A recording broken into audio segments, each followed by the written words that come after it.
How's it going? Hello. How's it going, man? You all Yes, good? Jack. How are we, brother? Yeah, sound Joe. How you doing, man? I'm all right. Thanks for getting in touch, man. Where are you calling from today? East Midlands, kind of near Leicester. Yeah, we're in the Midlands. Good place, Leicester, man. I like that city. Yeah, it's not too bad down there. Yeah. Cheers. Appreciate your time and that tonight, man. Thanks, man. I hope you can see me well. I'm just wrapped up and just watching the drama unfold outside the Capitol building right now. Oh, yeah, seen that. with me popcorn and a little cigarette rolled. Yeah, it's getting mad, yeah. Crazy. Yeah, so just a little lockdown project I've got going at the minute, mate, and just getting in touch with some of the new bands I've got or I found recently, seeing how their journeys began and where they're looking to take the music, really. Oh, that sounds fantastic, man. Have you ever been into music yourself, like, or anything like that? Yeah, mate, massive. I love my gigs and that, like festivals, all that kind of stuff. Yeah, I love it. No, I mean, obviously you're into music. I mean, like, playing and stuff like that. I used to write songs and play like acoustic sets and stuff like that, but never been in a band or anything like that. So yeah. Lovely, man. No, it's good to see people expressing themselves, though, man. Yeah, for sure, man. Defo. So yeah, with people so far, been taking it right back to the start. Like, do you remember like? Sorry, man. I've got me manager being fucking ringing me constantly. Let me just tell him to do one for a sec. It's all good, yeah, man.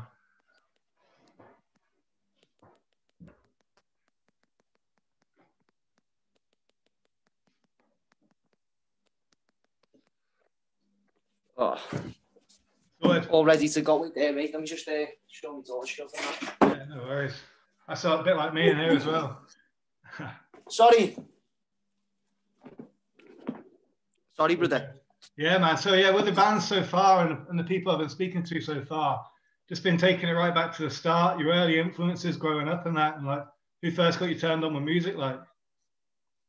I'd say the first time I really wanted to be a musician or a performer was listening to Eminem. Like when I was about 10, 11. Yeah. And I wanted to rap. I used to rap in the American accent and all that. And my dad used to video me just doing covers of Eminem songs, basically, yeah. Nice one, man. And then from that, I remember my mum and dad always used to do work a lot when I was a kid. And they still do. And they used to send me to my grandma's loads, to my nan's, which is in like the city centre of Liverpool.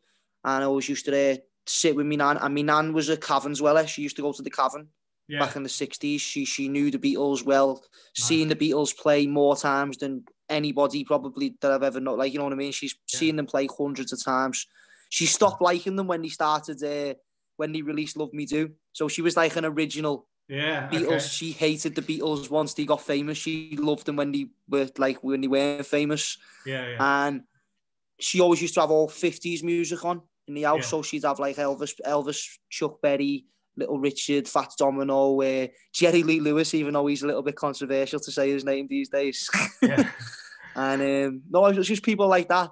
And she put this Beatles documentary on one day, I think. And I was just like going, wow, how these kids from Liverpool achieve such a great feat. And even like, it wasn't even like that they were that far away. It was because my nan was like, oh, I used to know Paul. Paul took me out for a drink once or twice and like things like that. And it just made it seem so close. So I just seen the music as like and then from that, I think I remember having, I think a day or two after, I had like my first like sort of night out, like in like a park and like drinking vodka and having cigarettes and, experimenting stuff like that in parks and that, as you do when you're a kid. And I remember coming back in to the house at like 1 a.m. and my little cousin had this little pink guitar that she got from Argos, but for like, like for Christmas or something.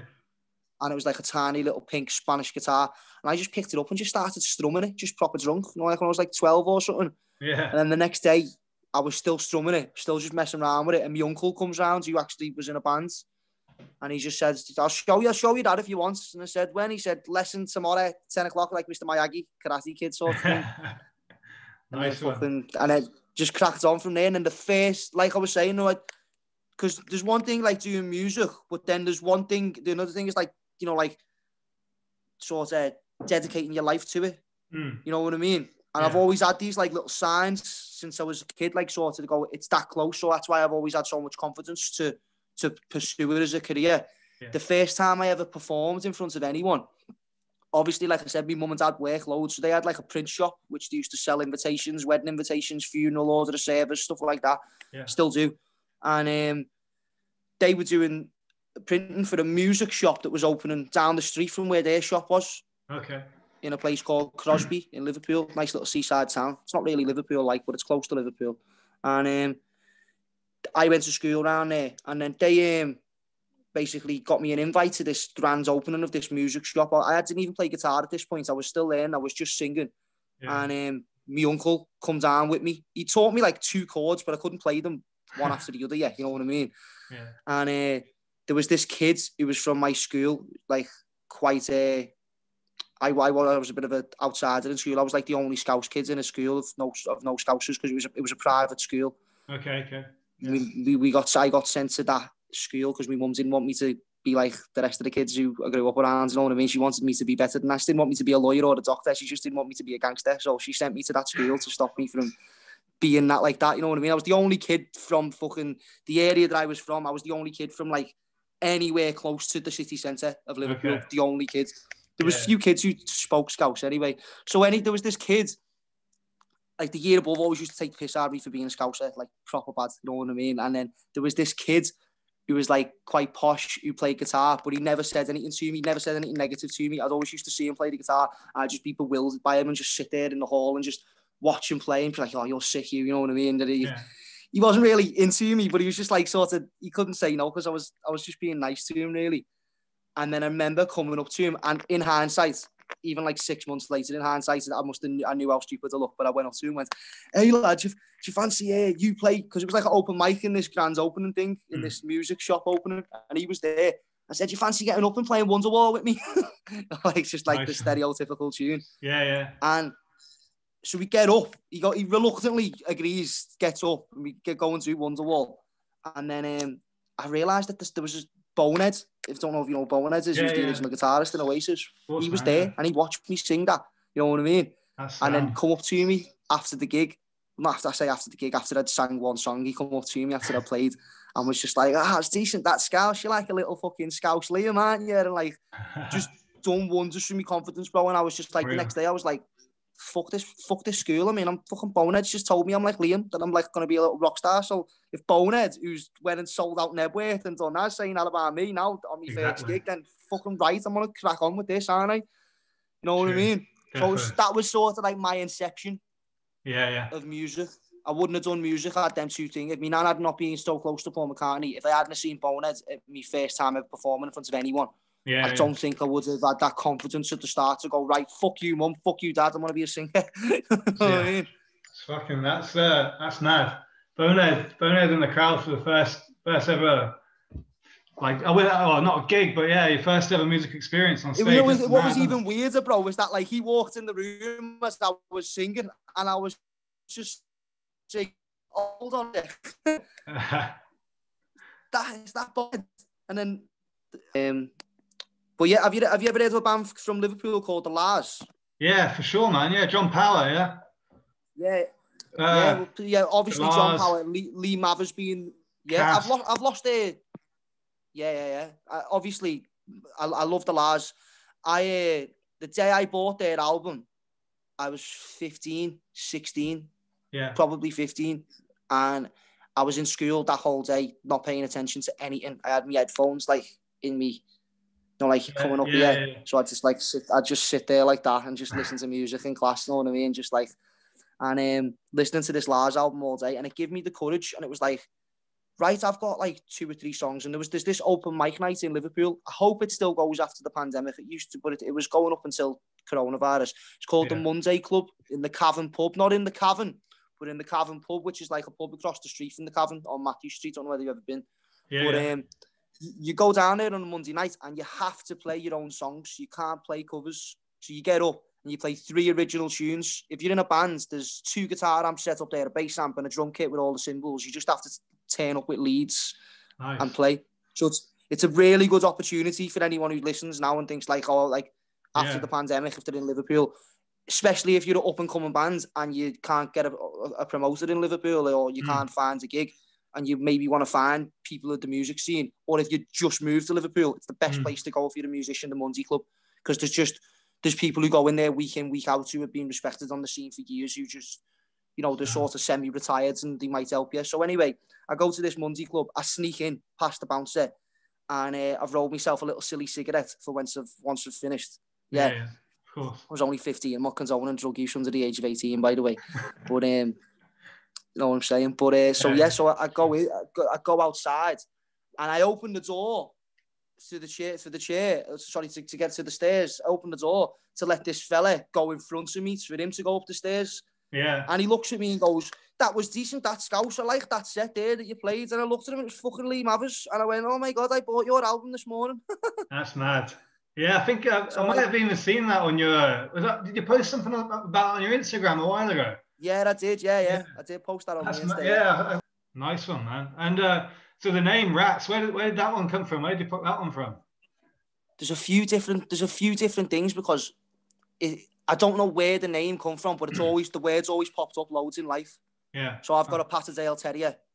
Yeah. I don't know whether he's a Patterdale Terrier dog. He's 18 now. He's on his lassies. Yeah. He's called Bruni. That's how old he is, because I'm an Evertonian, not a Man United fan. Yeah.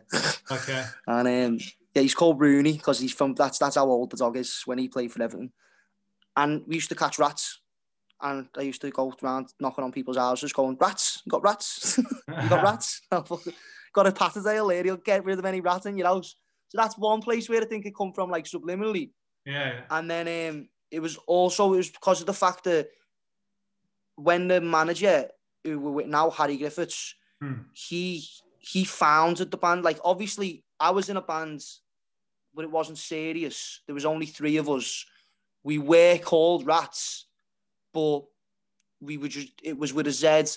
There was no thing to it. It was just we needed a name, so we used that. It was actually called The Courts before that, because we rehearsed in like a place that used to be a courtroom.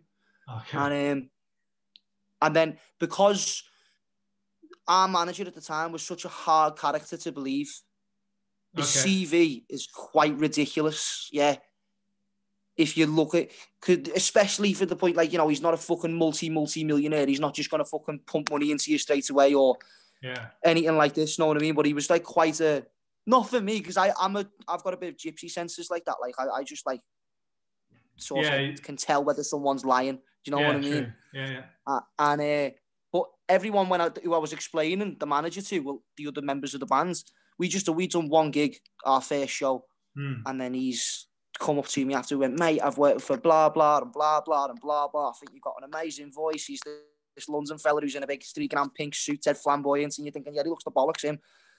So then I've got to go back in and explain to me other 2 bandmates who this fella was, and A, that he was real, and B, that what he was saying was legit. You know what I mean? Because they didn't believe me. So he put a band around me, and the members of the band that he put around me all had to leave their own bands to join this one. So we thought of calling ourselves Rats before someone else called us Rats. Okay, yeah. Jeez. You know what I mean? So that was like the sort. Yeah, that's I do remember. I won't tell the story properly because it's a little bit not PG. But I used to have a rehearsal studio in the city centre of Liverpool. It's in a place that's now called the Dixie Dean Hotel on Victoria Street, but it used to be a massive rehearsal room. That's the courtroom that I was on about before, why we were called the Courts. Yeah. And we had a bit of a party on Boxing Day one day, and it got a bit out of hand. There was a bit of fights. There was a bit madness. All happens. Yeah. And we woke up in the morning and someone had spray painted Rats on our door.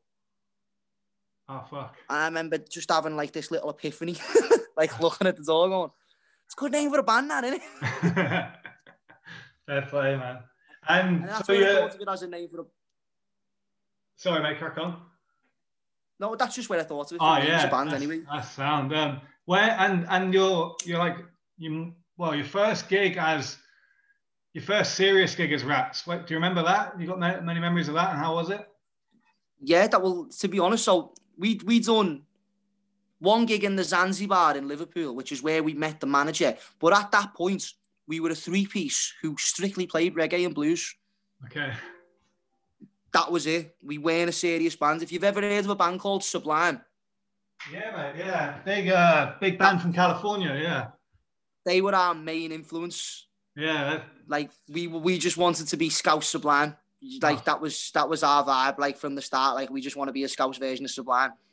And from doing the gig, getting new members, and then basically the manager had asked me to do a gig in London for the camera. This is how mad it sounds, bro, because this is why it was such a fucking crazy story, is that like he said, and it's all true, you know what I mean? But at the time we didn't know, and it was like, I've got a mate, yeah? And imagine being a Scouser and you hear this random Cockney geezer outside the bar, quite drunk, say this, and you've got to believe him, you know what I mean? I've got a fucking mate who's he's head of production of Formula E. Yeah.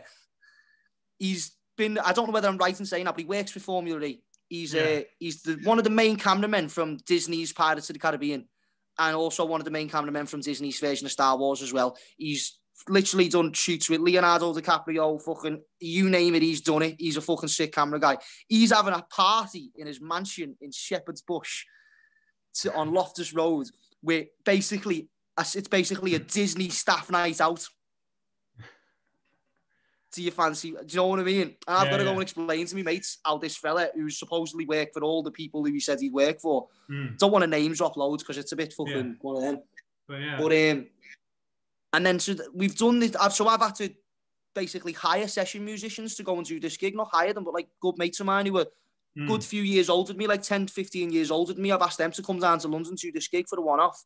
And then he signed me, he put the bands around me. And the first gig we ever played was with a band called Space. Okay. If you've ever heard of them. I've never heard of Space now. Have you ever heard of a song called Female of the Species is More Deadly Than the Male? You don't know that tune? Nah, I might know the massive band from Liverpool. I wouldn't say massive, but they had one number one and two top 10 hits. I'm guessing in the 90s, in like 1997, 1998. That was their like sort of biggest thing. Fine. To play a gig with them, I grew up listening to them, so I was buzzing to be playing with them. So 5,000 people was there at our first gig with them, supporting them in Ipswich, and then we played another gig 2 weeks later with the Happy Mondays to 7,000 people, and that was like fucking unbelievable. I didn't get on with the Happy Mondays, though. I thought they were snotty cunts, to be honest. Fair. Yeah, just remembering there, Sublime, roll 2 joints. I remember having that on my old iPod. Smoke 2 joints in the morning, man. Yeah, but it's originally from I think it's from Toots and the Maytals, that. Yeah, man. I remember. I'm sure that was originally gotta fucking shut this window. Live next to a train station, lad, and it's a fucking nightmare, you know. That's so good. But yeah, it's Sublime, heaviest band from America of the past 40 years for me, like heaviest band since the Doors. That was for the inception of Rats. It's not. It doesn't represent the music that we do now, except for like maybe if you listen to Jack, you know what I mean. But we've had such a negative response from the industry, to be honest, about that tune that we've just had to shut up and just start making fucking happy tunes. You know what I mean? But we've got loads of happy songs anyway. I don't mind singing happy songs, but I didn't expect to receive such a thing off the industry for it. You know what I mean?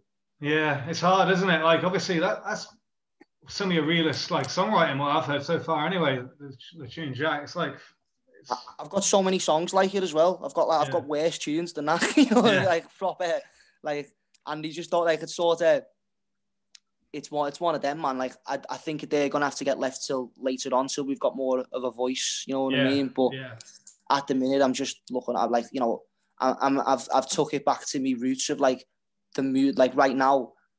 I'm really into the new stuff that we're writing because it's like the type of music that made me want to get into playing guitar in the first place. Okay, yeah. So right now, like this, it's like sort of Strokesy, Oasis, mix, like a mix of the Strokes and Oasis. I'd say our sounds is now, you know what I mean, with the new sort of stuff. Yeah, one of your first songs I got onto was Weekend. Like, do you remember where you were? And that's obviously like a punchy indie song, isn't it? Like, do you remember where you were when you wrote that and how it came about? Well, yeah, we actually wrote that. That was the first song we ever wrote as a band. Okay. So, but not as a band where it was the inception of the band, because this band has had so many members, we could start like 2 football teams. Yeah. Get a charity game every year. I literally just kick people out, lads. Like, you know what I mean? We've had 2 people leave, but the rest I've just kicked out.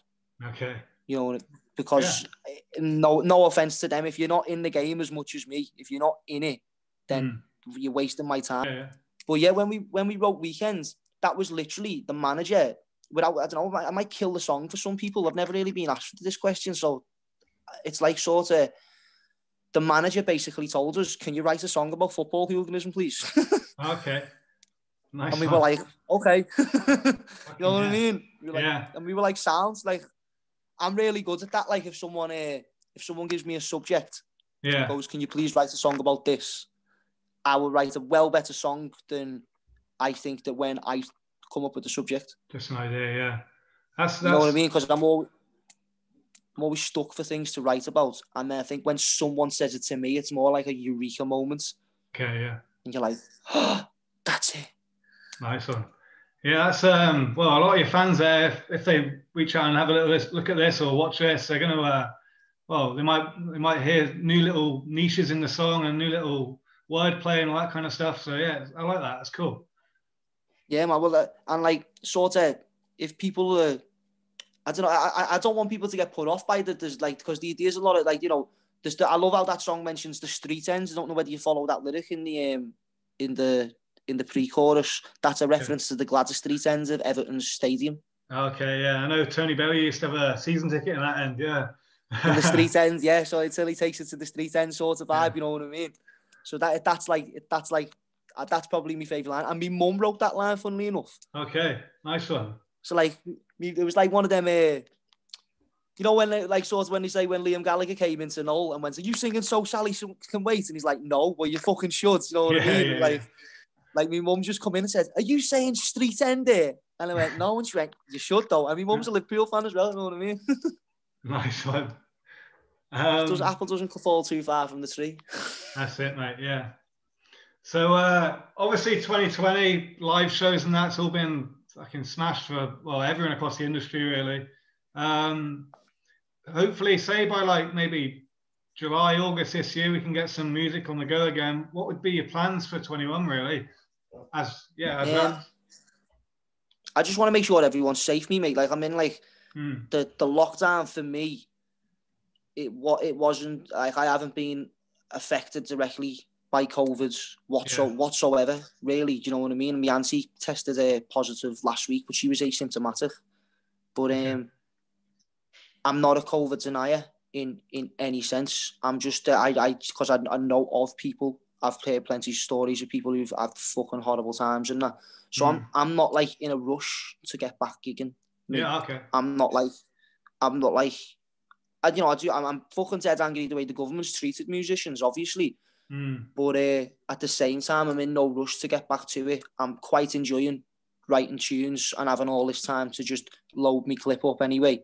Because at the same time, before the lockdown, even though things were going great and we've had loads of gigs that we've been cancelled, like tours, everything, big festival shows, I'm happy that I'm going to be able to sing the songs that I've wrote over this lockdown when we go finally do them shows. You know what I mean? Yeah. If I could go back and change it and someone would say, no, obviously it sounds a fucking last thing. If you could make, I'm not saying if I could, no one died and bring everyone back to life and that could change. I wouldn't put my songs over that.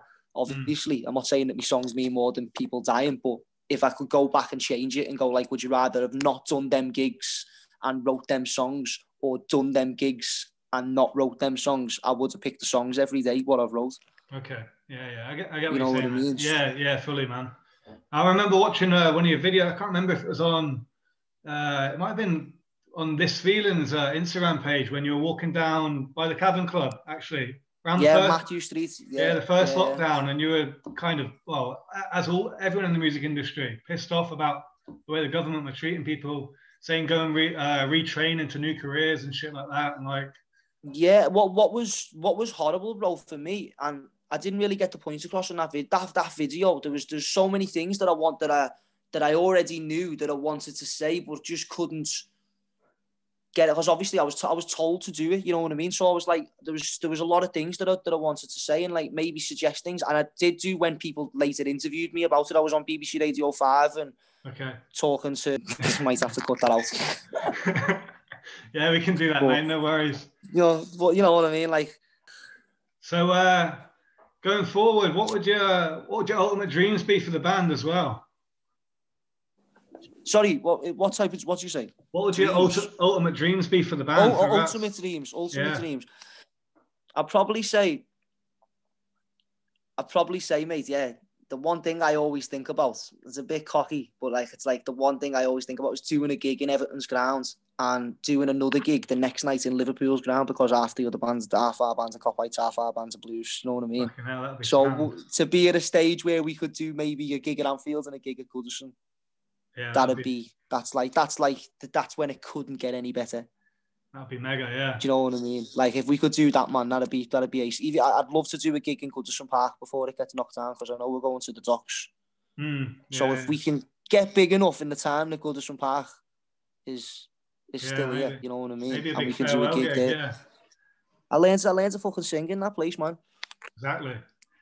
Yeah, Joe, singing about how horrible Liverpool fans are. I'm a red myself, mate. You know what I look, because I'm not a bitter blue myself, because I sort of, you know, obviously being into music, I think you'd always notice as well, all of the great songwriters from Liverpool, Mathers, they're all blues, you know what I mean? Because we're all not distracted by football. Fair. Yeah, Joe, I've got some quick fires here, mate. I'm not sure how they'll work over Zoom, but we'll give it a little go now. So what would you prefer, being at home or on the road? Being at home, definitely. But I do like gigging. Fair enough. Up north or down south? You know what? I'm proper. Northerners are gonna hate me, you know. But there's nothing I love more than London, you know. Oh yeah, it's a sound place, that is. Like, and I do like we lived in Ipswich as a band.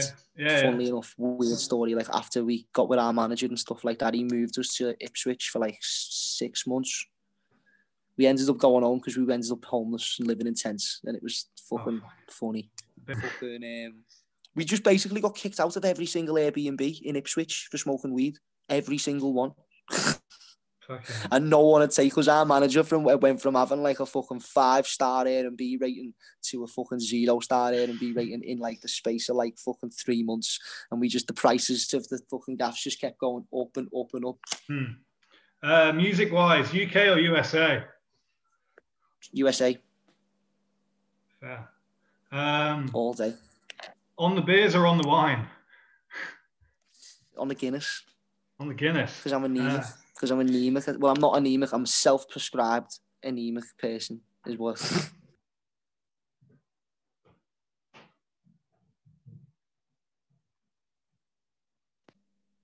Yeah, Are we still there? Yeah, still there. Here we are.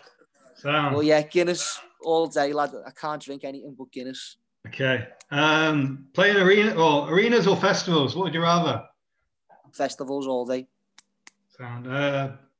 Beatles or Stones? Beatles. Yeah. Like, so many bands that just beat the Stones for me, in my opinion. Okay. But I don't. But get at this. I don't think the Beatles are the best band ever. Fair. That's fair. So that's not like me, because being a Scouser, like I'd prefer Pink Floyd to the Beatles. I also prefer the Clash to the Beatles. Who would you go with here, AJ or Fury? Fury all day. Yeah, same here, to be fair. I wrote it down ages ago, but I know you're blue now. You've obviously said it. It was red or blue. Obviously blue. What would your go-to karaoke song be if you're out on a night out? Used to be Last Request by Paolo Nutini. Yeah. Nice one, mate. Mine's is actually Candy by Paolo. I remember fucking bringing this. When the manager first started the band, bro, he brought us on holiday to Cologne because we didn't know each other.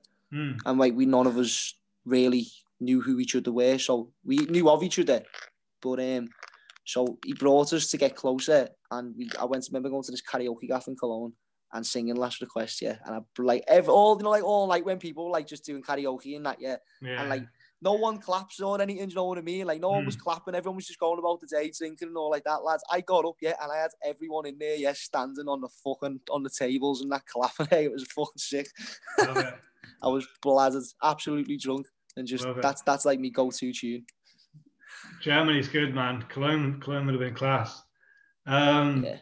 Or probably You To Me Are Everything as well by The Real Thing. That's okay. Another one that I always do.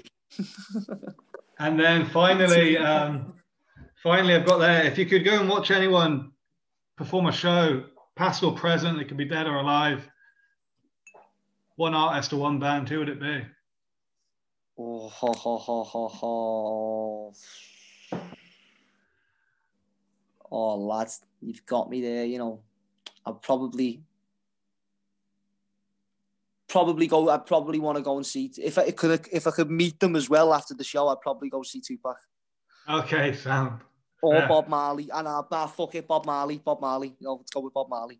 Yeah, that was actually a question. I didn't ask you it, but it was on my quick fires for every other band. And I thought, you being a Scouser, I'll leave that one out. But the question was Lennon or Marley. And everyone's always like, that's Lennon or Marley. Marley. Really? Marley, bro. Yeah, Marley for me. I listen to Bob Marley way more than I listen to the Beatles. Way more. But the Beatles was like what got me into music. But music taste has grown like more than since then. You know what I mean? Yeah, but I do recognise that they're the creators in a way of pop music. You know what I mean? Yeah, man. They both like the simplicity of their songs. I just think I've got something against Paul, like, because he used to knock around with me, man. Feel that, mate. Well, Joe, mate, I appreciate your time tonight. Big class having you on. Thanks, man. I'm just having a few lagers, mate. You've caught me caught me after a few Guinness, just quite slipping. I forgot all about this, to be honest, today. The Griff told me at like 2:00, and then the day just gets old, and he was like, I was like, yeah, go on, sweet. You know what I mean? But yeah, I've been on the Guinness. Oh, good lad. Well, hopefully you're back on the road maybe the end of the year next year, and I'll come and see you at one of these gigs and have another little chat. Yeah, man, that'd be fucking beautiful, Jack. I'd appreciate that, man. Thanks so much for the support, brother. Yeah, man.